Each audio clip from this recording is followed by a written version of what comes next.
हम एक special series शुरू करने जा रहे हैं कि हर एक सेक्टर के सबसे स्ट्रॉन्ग स्टॉक की स्टडी यहाँ पे हम करेंगे और आपको पता रहेगा कि इस सेक्टर के सबसे अच्छे स्टॉक ये हैं, इनका वैल्यूएशन कैसा है, किस तरीके से परफॉर्म करते हैं और किस में पोजीशन बनानी चाहिए। आज हम बात कर रहे हैं रियल एस्टेट सेक्टर की। दोस्तों मैं पंकज जैन आज बता रहा हूँ रियल एस्टेट सेक्टर में कौन से स्टॉक्स हैं जो बहुत अच्छे तरीके से परफॉर्म करते हैं। और आप जैसे सोचते हैं ना कि अभी जमीन खरीद लें, फ्लैट खरीद लें या फिर कोई रो हाउस खरीद लेते हैं, तो उसमें तो आपको हो सकता है 50 लाख से 1 करोड़ तक का इन्वेस्टमेंट करना पड़ेगा और उतना पैसा भी नहीं है, आप लोन भी उठाएं।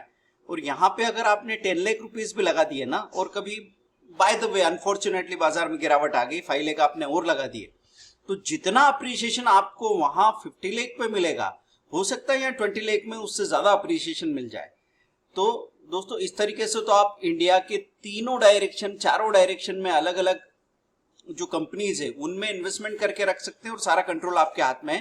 पहली कंपनी का नाम है यहाँ पे मैराथन नेक्स्टजेन रियल्टी लिमिटेड, 289 के प्राइस पे चल रहा है। इसका हाई 324 है, तो आप देख रहे हैं ये अपने ऑल टाइम हाई के करीब है।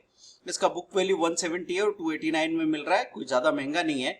मैक्सिमम चार्ट अगर हम देखते हैं तो अपने ऑल टाइम हाई की तरफ जाने की कोशिश कर रहा है। अब क्यों कह रहे हैं कि हम ये स्टॉक अच्छा है? कंपनी हैज रिड्यूस्ड डेट, अच्छा क्वार्टर देने वाला है, प्रॉफिट ग्रोथ 25.6% की है और डेटर डेज भी अगर बात करें तो 52 से लेके 22 रह गए, तो ये काफी अच्छी बात है। फिर अब हम बाकी सारे जो पीयर्स हैं उनके साथ कंपेयर करें तो पी रेशियो डीएलएफ का 58 है, गोदरेज प्रॉपर्टी का इतना ज्यादा है, लेकिन मैराथन का पी रेशियो 11 है, तो ज्यादा महंगा नहीं है, कंपेरेटिवली कम महंगा है। और आरओसी की बात करें तो आरओसी सबसे ज्यादा तो नहीं है, वो तो जीआर इंफ्रा की है। यहाँ पे 16 की आरओसी दिख रही है, जो बाकी की आरओसी से मतलब रिटर्न ऑन कैपिटल एम्प्लॉयड से अच्छा है।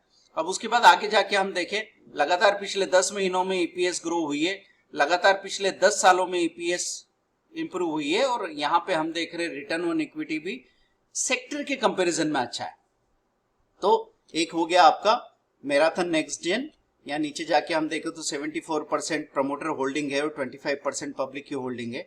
पब्लिक की होल्डिंग होने से ये पॉसिबिलिटी बनती है कि कभी भी बाजार में अचानक से करेक्शन आता है। अब दूसरा एक स्टॉक जो प्रॉमिसिंग मुझे नजर आ रहा है वो है जीआर इंफ्रा प्रोजेक्ट। 1143 चल रहा है। क्या काम करता है यहाँ पे दिख रहा है। 1995 में इनकॉर्पोरेट हुई थी company GR Infra, integrated road engineering procurement construction company with experience in the design and construction of various road highway projects across 15 states in India. अब स्टॉक अच्छा है, पर क्या सही कीमत पे मिल रहा है, ये कैसे देखेंगे? तो जाके हमको पहले तो इसके सारे प्रोज एंड कॉन्स देखने पड़े। फिर पीआर कंपैरिजन में मैंने आपसे कहा था आरओसी हमने देख लिया, इसका पी रेशियो भी 7.57 है, महंगा नहीं है ज्यादा। और नेट प्रॉफिट देखिए 172 करोड़ से 390 हो गया है। नीचे जाके हम लोग देख रहे हैं तो 150 का पी भी दिखाई जा रहा है। 150 के पी से हम कैलकुलेट करते हैं कि इसका वैल्यूएशन कितना निकलना चाहिए। यही सारे कैलकुलेशन दोस्तों ये जो 90,000 2 आवर का कोर्स हम बोल रहे थे, 2 आवर्स में खत्म नहीं हो जाता, ये कहें 2 आवर्स में वो किक स्टार्ट होता है, बाद में हमारा सपोर्ट आपको हमेशा बना रहेगा। तो 90,000 के कोर्स में साल भर हम आपको अच्छे स्टॉक स्टडी करके वो आपके साथ शेयर करते रहेंगे। तो ये हैंड होल्डिंग की वजह से इस बात की तसल्ली हो जाती है कि जो 90,000 पे कर रहे हैं आप साल भर के लिए, उसके बदले आप कम से कम 5 to 6 लाख का प्रॉफिट बना लेंगे।